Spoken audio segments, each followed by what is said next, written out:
कौन कहता है कि आप मेहनत करो और उसके बाद सपने सच नहीं होते? कौन कहता है कि मेहनत करने से सफलता नहीं मिलती? हम करनाल की एक ऐसी बेटी से आपकी मुलाकात करवाने जा रहे हैं जिसने देश का नाम विदेशों में रोशन किया है और सिर्फ अपनी मेहनत की बदौलत। ये है संजोली बैनर्जी, जो अपनी टीम के साथ मिलकर करनाल जिले में आर्थिक रूप से कमजोर बच्चों के लिए सारथी योजना चलाकर उन्हें पढ़ाती है।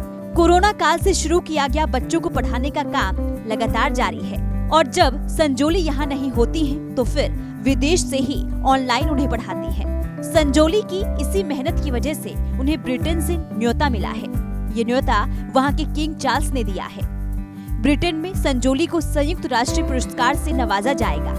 इस खबर के बाद पूरे परिवार और करनाल में खुशी का माहौल है। बहुत ही खुशकिस्मत है हम लोग कि हमारी बेटी ने इतनी छोटी उम्र में नाम चमकाया और कई सालों से ऐसा वो करती आ रही है, इंटरनेशनल अवार्ड्स लेती आ रही है। और अवार्ड्स कभी उसका मकसद नहीं था, कभी उसकी चाह नहीं थी। ये तो एक बाय प्रोडक्ट है, क्योंकि काम इतना करा है और काम यही है कि सेवा, समाज सेवा। तो जो समाज सेवा का छोटा सा बीज था इनमें, वो इतना बड़ा वृक्ष बन जाएगा ये कभी भी अंदाजा नहीं था, क्योंकि इन्होंने दोनों बच्चियों ने अपनी जिम्मेवारी समझी है कि समाज को देना है, समाज के लिए कुछ करना है, खुद तक सीमित नहीं रहना है। तो ये चीज़ का जो किंग चार्ल्स की तरफ से, उनकी गवर्नमेंट की तरफ से न्योता आया है, बहुत ही खुशनसीबी है हमारी और बहुत ही अच्छा लग रहा है, गर्व महसूस हो रहा है।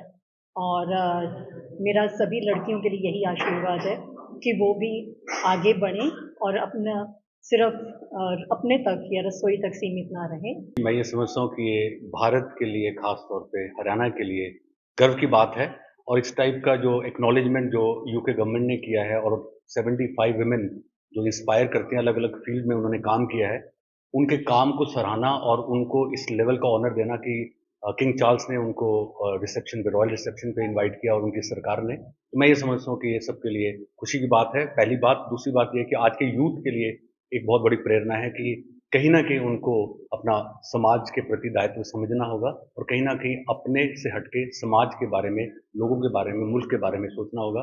कहीं ना कहीं वो बहुत बड़ा योगदान कर सकते हैं और अपनी ताकत को समझना होगा। पर्टिकुलरली जो विमेन है, जो सीमित रही है चार दीवारी तक, वो बहुत कुछ कर सकती है। बता दें, ब्रिटेन से विशेष न्योता हासिल करने वाली संजोली बैनर्जी देश की सबसे कम उम्र की बेटी है।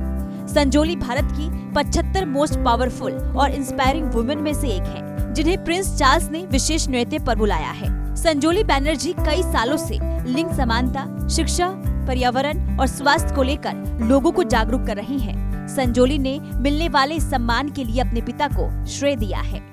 5 साल की उम्र में ही मेरे माता पिता ने मुझे समाज कार्य के क्षेत्र में डाल दिया था और मैं रिसेंटली जो है अपनी बहन के साथ सारथी नाम की संस्था चला रही हूँ, जिसमें हम शिक्षा पर काम करते हैं। इस समय हम 2 स्कूल चला रहे हैं सुशिक्षा के नाम से, करनाल में और दिल्ली में, जहाँ पर हम इस समय कुल 250 से ज़्यादा बच्चों को पढ़ाया जा रहा है और हमारे साथ इस समय 520 से ज़्यादा युवा जुड़ी हुई है भारत भर से।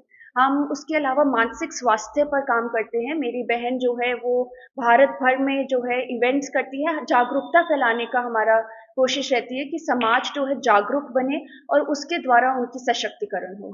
आजादी के 75वें अमृत महोत्सव पर ब्रिटेन में ये कार्यक्रम रखा गया है, जहां पर 75 महिलाओं को सम्मानित किया जाएगा। लेकिन हरियाणा के लिए ये गौरव की बात है कि ऐसा विशेष सम्मान हासिल करने वाली वो हरियाणा की अकेली लड़की होंगी।